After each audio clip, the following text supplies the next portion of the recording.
తులసి కొత్త కోడలిగా ఇంట్లో వంట చేసి అందరికీ భోజనాలు పెట్టడానికి డైనింగ్ టేబుల్ పైన అరిటాకులు వేస్తూ ఉంటుంది. అందరూ వచ్చి భోజనానికి కూర్చుంటారు. అప్పుడు తులసి వాళ్ళ వదిన సిరి ఇలా అంటూ ఉంటుంది, ఇదేంటి ప్లేట్లకి బదులు అరిటాకులు వేశారు అంటూ ఉండగా బామ్మ ఇలా అంటూ ఉంటుంది, కొత్త కోడలు మొదటిసారిగా వంట చేసి భోజనాలు పెడుతున్నప్పుడు ఇలా అరిటాకులు వేయడం సాంప్రదాయం లేవే అని అంటూ ఉంటుంది బామ్మ.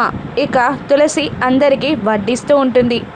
వడ్డిస్తున్న తులసిని సిద్ధు ప్రేమగా చూస్తూ ఉంటాడు. ఆ ఇంటి పెద్ద కొడుకు ఆ వంటలని తెలిసి రుచి చూసి వాహ్ వాహ్, తులసి వంట చాలా బాగుంది అని మెచ్చుకుంటూ ఉంటాడు. దాంతో సిద్ధు తులసి ఇద్దరు చాలా సంబరపడిపోతూ ఉంటారు. ఆ తర్వాత ఎంగిరి విస్తార్లని ఎత్తుతూ ఉంటుంది తులసి. ఒక విస్తారి కింద 501 రూపాయి డబ్బులు కనబడతాయి. ఇక అది చూసి తులసి ఆ డబ్బులని తీసుకొని బసవరాజు ముందుకు వెళ్ళి అక్కడ డబ్బులున్నాయి అని అంటూ ఉండగా, అవి నీకేనమ్మా అని అంటూ ఉంటాడు బసవరాజు. అప్పుడు బామ్మ కూడా కొత్త కోడలి వంటలు నచ్చితే అలా బహుమతి ఇవ్వడం ఆచారం అని బామ్మ అంటూ ఉండగా సిద్ధు తులసి ఇద్దరు షాక్ అయి సంతోషపడతారు.